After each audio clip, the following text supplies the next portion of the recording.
Então, a gente tem o seguinte, tem alguns critérios e a gente já viu um deles, né? Para crise de ausência, o fármaco tem que agir naquele circuito, né? Tálamo cortical. Se o alvo farmacológico não for aquele, infelizmente, o antiepilético não tem como ser utilizado para crise de ausência. Então, quem é que age lá? O valproato e o etosuximida. Se o valproato for tóxico demais para o paciente, pode ser substituído pela etosuximida. E vice-versa, né? Se a etosuximida for muito tóxico, pode ser substituído aqui pelo valproato. Já para crises generalizadas, a gente utiliza o quê? Antiepilépticos chamados de amplo espectro. O que é que significa antiepilépticos de amplo espectro? Significa antiepilépticos que têm vários alvos farmacológicos. Se a crise é generalizada, ou seja, ela começou como focal, mas ela se distribuiu de forma generalizada pelos dois hemisférios cerebrais, a gente viu isso na aula de ontem, é indicado utilizar um antiepiléptico que seja de amplo espectro. A gente tem aí o valproato, a lamotrigina, topiramato, ilevo, tiracetam, todos eles têm vários mecanismos, vários alvos farmacológicos. Já se a crise é focal, e como é que a gente sabe que a crise é focal? Porque o paciente geralmente tem sintomas bem específicos, né? Os sintomas autonômicos, ou alteração da sensitiva, ou alteração motora, ou alguma alteração visual, auditiva, né? A gente viu na aula de ontem que isso vai depender de qual é o grupo de neurônios que foi atingido. Para esse paciente que tem uma crise focal, o indicado para ele são utilizar antiepiléticos de espectro estreito, espectro reduzido. E o espectro reduzido significa o quê? Que o antiepilético ele vai ter poucos alvos farmacológicos, né? Por exemplo, fenitoína, como a gente viu, age somente inibindo o receptor de sódio. É um receptor genérico? É, mas é um único alvo farmacológico, ou seja, ele tem espectro estreito. Carbamazepina, oxcarbazepina, pregabalina e tiagabina também estão nesse mesmo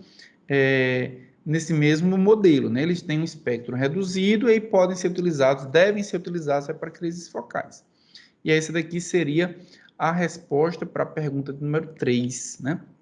Que alternativa terapêutica essa paciente tem além do valproato, né? Seria a própria etosuximida. E aí seria a gente trazendo essa informação mais para um algoritmo, né?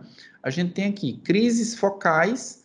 As crises focais elas podem ser simples, quando o paciente não tem perda de consciência. Ela pode ser complexa, quando o paciente tem perda de consciência, ou pode ser uma crise focal que está se generalizando. Para esses, é uma crise focal, a gente vai utilizar o quê?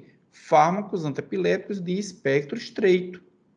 É isso? Fenitoína, carbamazepina, gabapentina e todos esses outros aqui têm espectro estreito, tá certo? Já para crises generalizadas, a gente tem rufinamida, que é específico para crises tônico-clônica e atônica. O topiramato para espasmos infantis e ausência, a gente tem etosuximida. Existem essas especificidades aqui, mas de uma forma geral, para crises generalizadas, a gente utiliza antiepilépticos de espectro amplo, tá certo? A gente tem aqueles vários exemplos que a gente viu anteriormente, tá certo? E tanto para crises focais como para crises generalizadas, a gente tem também a possibilidade de utilizar o valproato, lamotrigina, topiramato, dentre outros antiepilépticos que tanto tem indicação para crise generalizada como para crise focal, tá certo? Ou seja, se o paciente tem uma crise generalizada ou uma crise focal, um antiepilético de amplo espectro acaba também sendo útil para os dois, mas se ele só tem uma crise focal, o de espectro estreito acaba tendo benefícios sem trazer necessariamente algum risco ou alguma falta de segurança para o paciente. Então, a gente vai entrar agora no algoritmo propriamente dito. Então, o que é que a gente viu ontem? O paciente teve a primeira crise epiléptica, teve uma convulsão, teve uma crise de ausência, perda de consciência, né? Tudo que a gente viu ontem. Significa que ele tem epilepsia, que ele foi diagnosticado com epilepsia? Não, não significa isso.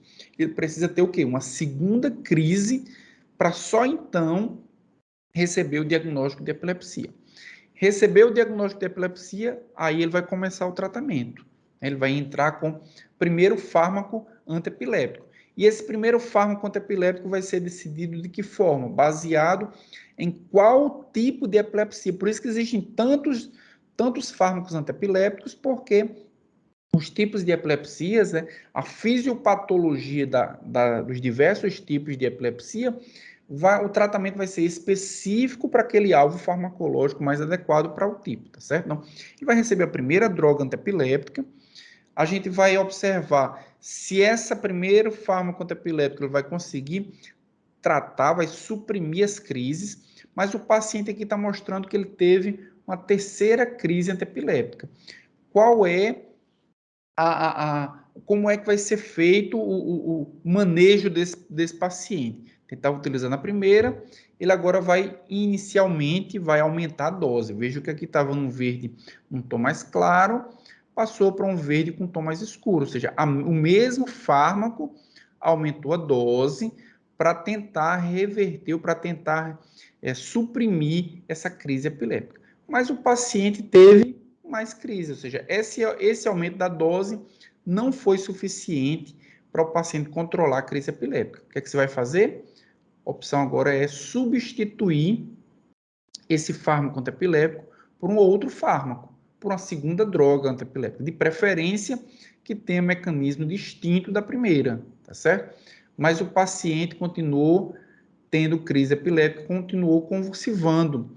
E aí vai fazer o quê? Combinar fármacos, né? Talvez a segunda com uma terceira droga, ou até a primeira com uma terceira droga, enfim, vai fazer uma associação de fármacos antiepiléticos. Então, vejam que, desde o início, a gente está utilizando monoterapia.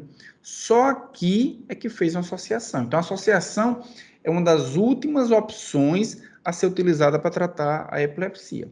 Mas se o paciente continuar convulsivando, aí ele vai precisar de politerapia. Então, não só fármacos antiepiléticos, mas às vezes fármacos para tratar alguma psicose, né, para tratar outros problemas, e até eletroconvulsoterapia pode ser utilizada nessa politerapia para tratar o paciente com epilepsia, tá bom? Então, o algoritmo segue essa sequência, né? Então, usa primeiro o fármaco, depois aumenta a dose, se mesmo assim ele continuar convulsionando, ele vai trocar por um outro fármaco antiepiléptico, depois associar, e só então ele vai fazer politerapia, e aí tem a opção de utilizar como tratamento a eletroconvulsoterapia. Ou seja, esse método aí é o chamado método da tentativa e erro. Tentativa quais são? Ajustar a dose, trocar o fármaco antiepilético, combinar com outros, né, 2 ou 3 fármacos antiepiléticos. E os erros são o quê? As crises que continuam sendo recorrentes, ou com o aumento da dose, ou com a substituição de um fármaco que talvez seja um pouco mais agressivo, a possibilidade desse paciente ter efeitos adversos, certo? Então, esses são os erros, né? As tentativas de um lado e os erros do outro, tá bom? Aqui a gente tem o algoritmo propriamente dito, né? Mas vejam só, inicialmente se faz o quê? Monoterapia. Então, o paciente foi diagnosticado com epilepsia. Ele sabe qual tipo específico de epilepsia, e o tipo específico de epilepsia a gente viu que tem uma série de métodos para diagnóstico. O principal dele é o eletroencefalograma, tá certo? Então, ele vai iniciar o tratamento com fármaco antiepilético, e a escolha desse fármaco antiepilético vai ser com base na classificação da crise e também nos efeitos colaterais, tá certo? Nas reações adversas. Então, iniciou com monoterapia, vai se observar se o paciente vai ter ou não alguma crise epiléptica. Ele está livre da crise? Sim, ele está livre da crise. Aí se faz uma próxima pergunta. Esse paciente livre da crise, ele tem algum efeito adverso importante? Sim, tem um efeito adverso importante. Então, deve-se fazer a diminuição da dose e fazer a mesma pergunta aqui do box 3.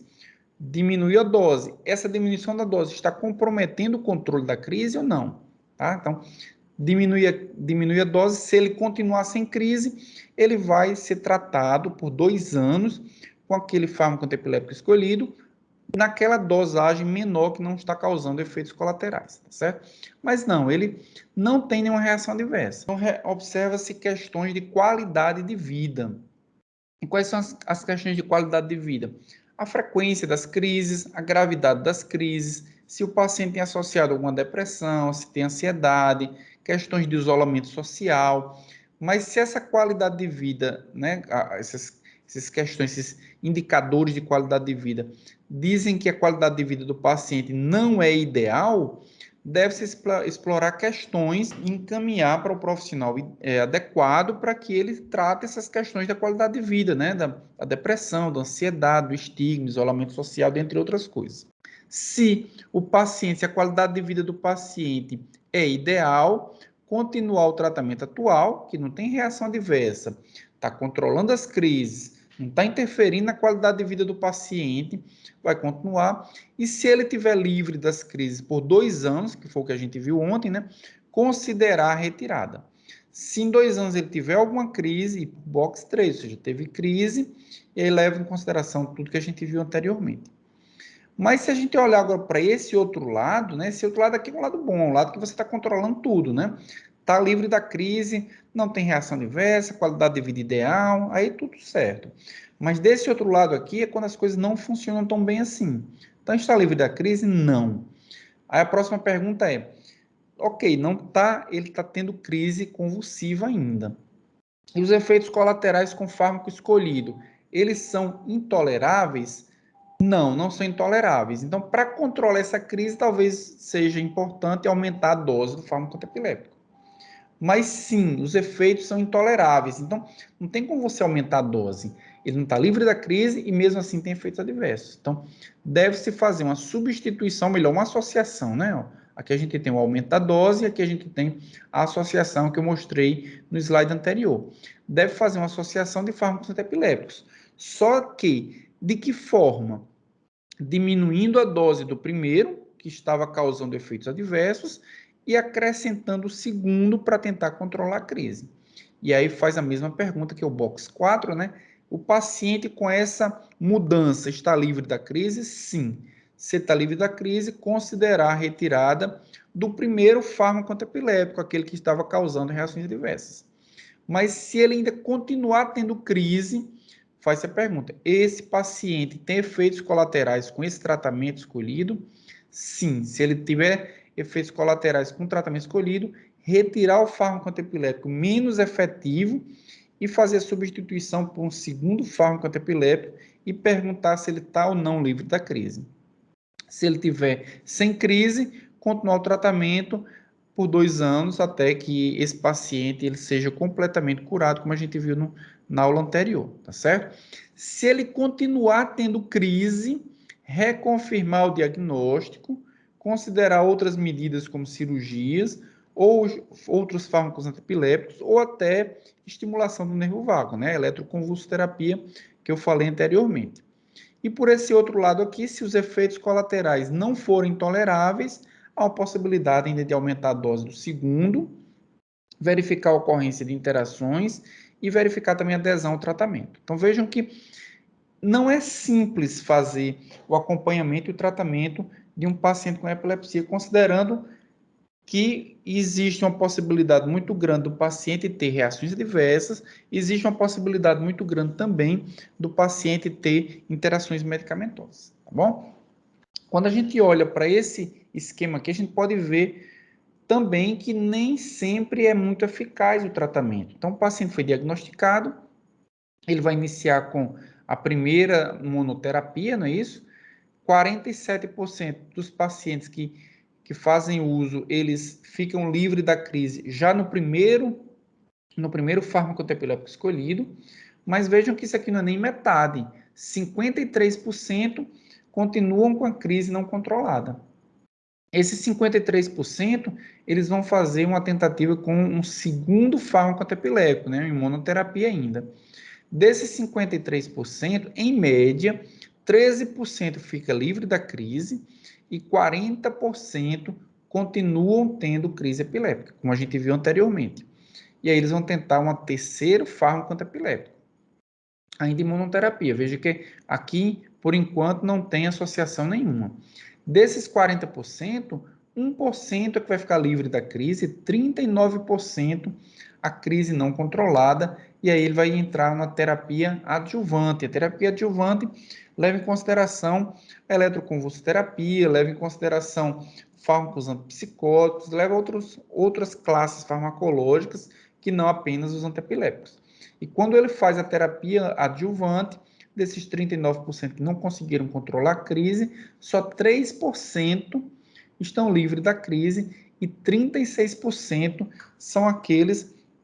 Quando eu falo de terapia adjuvante, gente, estou falando também das associações, tá? Aqui já entra associação. Então, mesmo com associação, só 36% dos pacientes continuam sem controlar a crise convulsiva. Ou seja, são aqueles refratários, né? O paciente do nosso caso clínico da aula passada, ele era um paciente refratário. Era um paciente que tentou várias terapias e não conseguia controlar as crises. Então, ele está dentro desses 36% dos pacientes que não vão conseguir tratar de jeito nenhum. Lembrando que, se ele está fazendo monoterapia, antes de substituir pela segundo fármaco, antes de substituir pela segunda droga antiepilética, deve-se aumentar a dose, né? Sempre aumentar a dose, desde que esse aumento da dose não repercuta em momento da reação adversa, é correto aumentar a dose para só então fazer a substituição, tá bom? E nesse momento aqui, depois que você entra com a terceiro fármaco antiepilético, veja que só que 1% está livre da crise. Aí não vale mais a pena substituir por uma quarta droga antiepilética, que provavelmente não vai mudar muita coisa. Esse paciente ele já é naturalmente refratário a qualquer tratamento com fármaco antiepilético.